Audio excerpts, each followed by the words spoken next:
মৰমৰ ছাত্ৰ-ছাত্ৰীসকল আমি অসমীয়া সাবজেক্টত ভাল নম্বৰ পাবলৈ হলে প্ৰথমতে আমি জানিব লাগিব সাবজেক্টৰ আমাৰ নাম্বাৰৰ ষ্ট্ৰাকচাৰটো কেনেকুৱা ধৰণৰ হ'ব অৰ্থাৎ কেনেকুৱা ধৰণৰ নম্বৰ আহিব অৰ্থাৎ 1 নম্বৰীয়া প্ৰশ্ন কেইটা আহিব 2 নম্বৰীয়া কেইটা আহিব 3 নম্বৰীয়া কেইটা আহিব 4 নম্বৰীয়া কেইটা আহিব বা 5 নম্বৰীয়া কেইটা আহিব তোমালোকৰ অসমীয়াৰ যেহেতু 100 নম্বৰৰ প্ৰশ্নৰ উত্তৰ তোমালোকে 3 ঘণ্টাৰ ভিতৰত কৰিব লাগিব গতিকে তোমালোকৰ গোটেই কোৱেশ্চন পেপাৰখনত গ্ৰামাৰ আৰু টেক্সট বুলি ক'লে তোমালোকৰ কবিতা আৰু গল্প এই তিনিওটা মিলি তোমালোকৰ টোটাল প্ৰশ্ন আহিব 1 নম্বৰীয়া প্ৰশ্ন আহিব 27 অৰ্থাৎ গোটেই কোৱেশ্চন পেপাৰখনত তোমালোকৰ 27টা 1 নম্বৰীয়া প্ৰশ্ন আহিব তাৰ পিছত তোমালোকৰ 2 নম্বৰীয়া প্ৰশ্ন আহিব গ্ৰামাৰ আৰু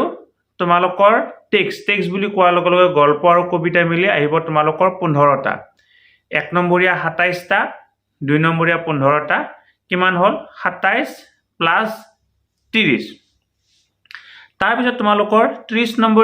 নম্বৰীয়া প্ৰশ্ন আহিব 5টা 15 হল 4 নম্বৰীয়া প্ৰশ্ন আহিব 5টা 20 হল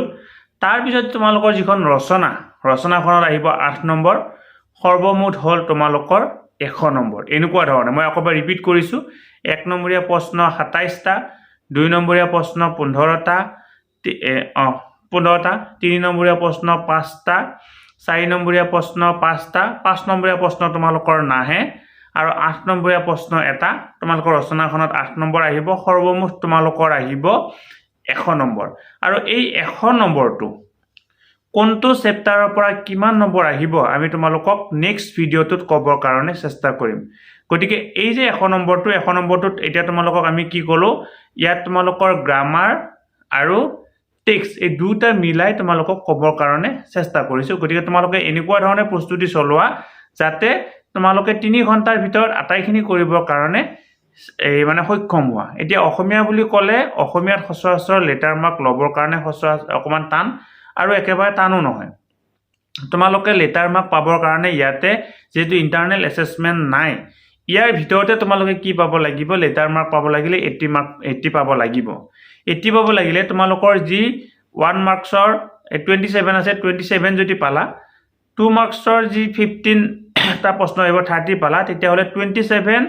প্লাস 30 তেতিয়া হলে তোমালোকৰ কিমান হল এই 30 আৰু 27 30 আৰু 27 কি হল 57 তাৰপৰে তোমালোকে 57 নম্বৰ যদি কৰা 50 প্লাস পাবা কাৰণ কিবা কাৰণত তোমালোকৰ লিখাখিনি ভাল নহবও পাৰে গতিকে 50 প্লাস পাবৰ কাৰণে একেবাৰে অসুবিধা নহয় তাৰ কাৰণ তুমি কিন্তু গ্ৰামাৰখিনি পাৰিব লাগিব ৰচনাখন তোমাৰ কমন নপৰিবও পাৰে বা ৰচনাখনত তোমাৰ লিখিব লাগিলে মিনিমাম 8 নম্বৰ বুলি ক'ব লাগিলে 5 পেজ লিখিব লাগিব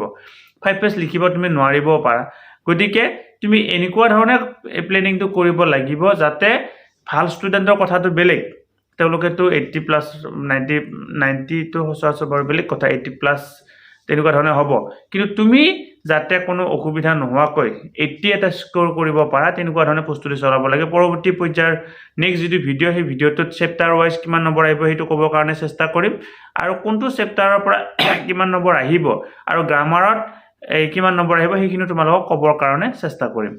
ষ্টুডেন্টস কুইন এছাম নামৰ ইউটিউব চেনেলটোৰ জৰিয়তে আমি ছাত্ৰ-ছাত্ৰীৰ কাৰণে বিভিন্ন ধৰণৰ শিক্ষামূলক ভিডিও লগতে পৰীক্ষা উপযোগী ভিডিও প্ৰস্তুত কৰিবৰ কাৰণে চেষ্টা কৰো তোমালোকে যদি আজি প্ৰথমবাৰৰ কাৰণে এই চেনেলটো চাইছা অনুগ্ৰহ কৰি চেনেলটো সাবস্ক্ৰাইব কৰিবা আৰু ওচৰতে থকা বেল আইকনটো প্ৰেছ কৰি অল নটিফিকেশন কৰি থৈ দিবা